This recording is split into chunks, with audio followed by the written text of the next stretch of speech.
Baik, perkenalkan nama saya Nurif Fansah. Pada kesempatan kali ini saya akan menjelaskan program Java yang mengandung eh, tiga prinsip dari PBO, yaitu ada pewarisan, polimorfisme, dan enkapsulasi. Eh, di sini saya akan menjelaskan eh, tugas responsif PBO dengan tema sistem manajemen kafe. Di sini ada ada 6 file Java terpisah. Yang pertama itu ada menu item Java yang berisi ini adalah kelas induk dari program saya. Ada kelas induk yang pertama. Terus di sini ada subclass atau kelas anak dari menu item tadi. Itu ada makanan ya, yaitu subclass pertama. Ini subclass kedua itu ada minuman, dan ini subclass ketiga dari menu item, yaitu paket.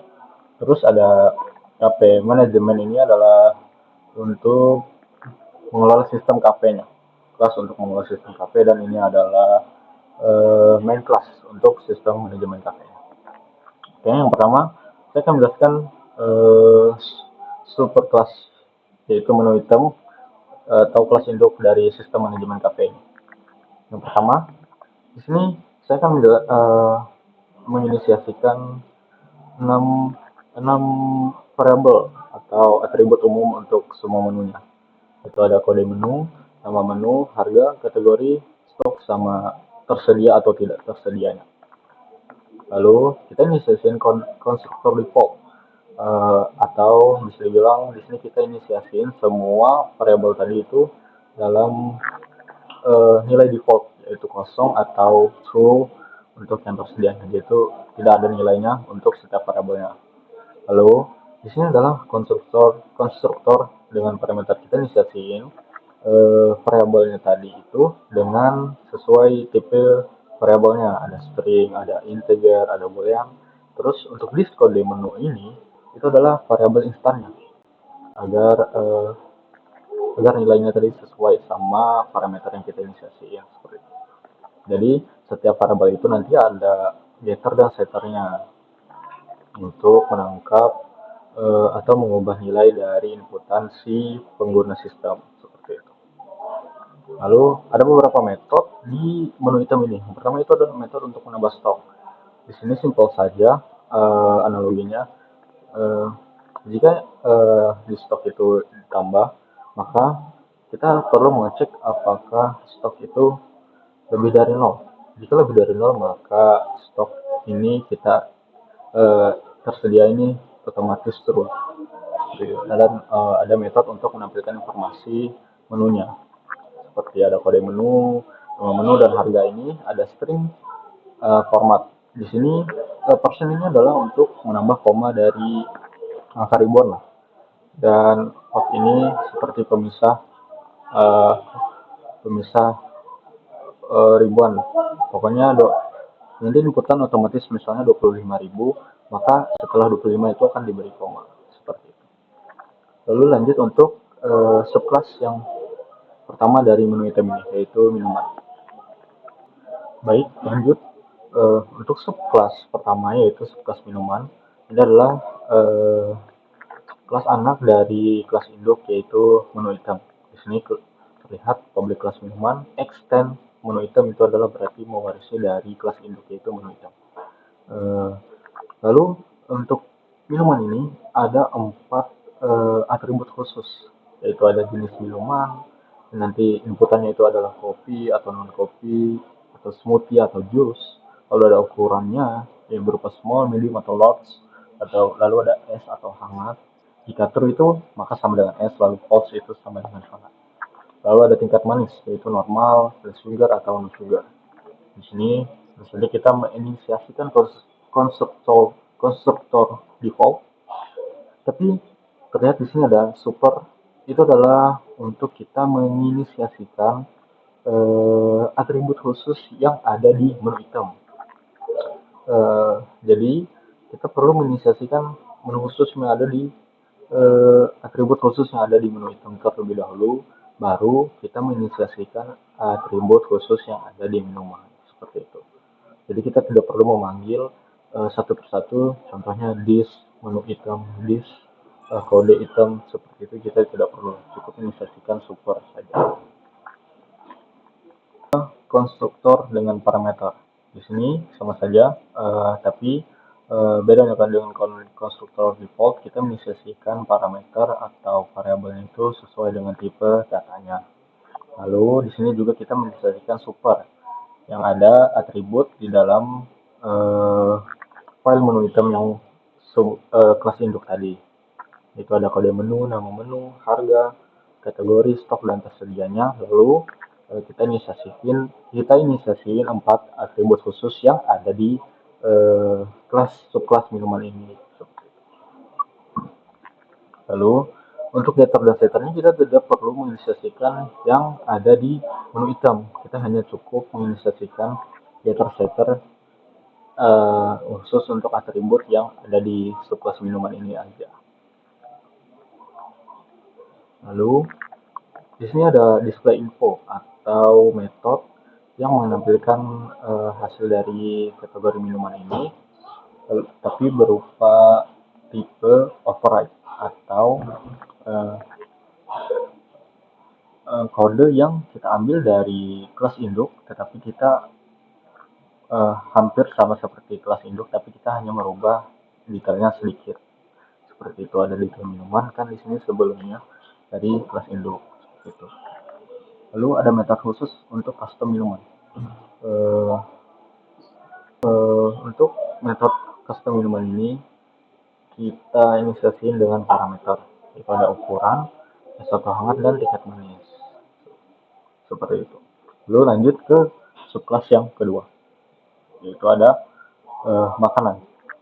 Kodenya sebenarnya hampir sama, tetapi untuk subclass minuman ini punya atribut khusus yang berbeda, yaitu ada jenis makanan, bahan utama, dan waktu penyajian serta tingkat kepedasan. Jadi untuk kodenya hampir sama, cuman atribut khususnya ada saja yang berbeda. Jadi hampir sama saja kita inisiasiin variabelnya atau atribut khususnya, dan juga kita inisiasiin atribut khusus yang ada di induk kelas tadi. Lalu lanjut ke subclass yang ketiga, yaitu ada atribut khusus yang berbeda. Ada 4 atribut khusus yang berbeda. Jadi total setiap atribut di subclassnya itu ada 6 ditambah dengan atribut khusus yang ada di menu item. Di menu item kan ada kode menu, nama menu, harga, kategori, stok, sama tersedia atau tidak tersedianya. Lalu ditambah dengan atribut khusus yang ada di setiap subclassnya. Maka total setiap atributnya itu ada 10. Seperti itu. Untuk kodenya hampir sama saja dengan subclass sebelumnya, cuman ada metode dan atribut khususnya saja yang berbeda. Lalu lanjut untuk kode dari manajemen kafenya. Di sini ada di sini ada berisi array yang pokoknya di sini kita menampilkan semua menunya nanti. Di sini kita inisiasiin menu default atau kita inisiasiin menu yang ada dulu. Di sini contohnya ada minuman, sama dengan new minuman, itu adalah ada contohnya sini adalah kode item, lalu nama menu, lalu ada harga, lalu jenis dari stoknya tadi, lalu ada berapa stok yang ada, lalu itu tersedia atau tidak tersedia. Seperti itu. Lalu untuk minuman kan tadi ada 4 atribut khusus yang diinisiasiin. Itu adalah jenis minumannya itu apa, lalu ukuran, lalu ada apa tadi, ada es atau hangat, dan tingkat manisnya. Seperti itu. Lalu lanjut untuk makanan juga sama, ada inisiasiin 3 default menu, dan untuk paket cuma ada 2. Seperti itu. Untuk menambah menu baru itu nanti ada 3 pilihan, yaitu apakah untuk menambah input minuman atau makanan dan paket. Jadi seperti itu. Untuk kodenya hampir sama, tapi membedakan itu adalah atribut khususnya di setiap subkelasnya tadi. Lalu ada metode menghapus menu. Di sini kita bisa menghapus menu berdasarkan kode item. Jadi di sini nanti program atau kode akan mengecek apakah kode itu sesuai dengan inputan dari si pengguna. Lalu kita menggunakan if else. Di sini ada jika menu item atau kode item itu sesuai dengan inputan yang ditemukan, maka itu sama dengan true. Lalu ini kita akan ada metode yang menampilkan semua menu. Di sini juga ada metode untuk mencari menu berdasarkan nama item. Dan juga ada mencari menu berdasarkan kategori. Di sini nanti pengguna akan memilih kategori sesuai dari yang pertama itu ada minuman, makanan, dan paket. Lalu nanti pengguna akan memilih sesuai dengan inputan, maka menu akan ditampilkan. Lalu ada metode untuk mengupdate stok menu. Ini nanti ada pilihan ada dua pilihan, yaitu yang pertama itu adalah untuk tambah stok dan yang kedua itu adalah untuk mengurangi stok. Lalu metode yang terakhir itu adalah laporan penjualan. Kita menampilkan semua dari statistik dari minuman, makanan serta paket dan total stoknya juga. Lalu lanjut kita ke main programnya atau main kelas untuk sistem manajemen cafe ini. Sistem akan menampilkan perinan seperti ini, simple, itu ya, selamat datang di cafe manajemen sistem kaset cafe. Lalu ada pilihan 1 sampai 8. Yang pertama itu adalah pilihan tambah menu tadi, yang metode dari cafe manajemen. Ada pilihan, ada menu yang kedua yaitu hapus menu. Menu ketiga adalah tampilkan semua menu. Lalu ada menu keempat yaitu cari menu by nama. Terus pilihan kelima cari menu by kategori. Menu 6 yaitu update stok. Menu 7 yaitu laporan penjualan, dan pilihan terakhir yaitu keluar dari sistem konsol nanti. Seperti itu. Kita langsung saja lanjut ke demo program.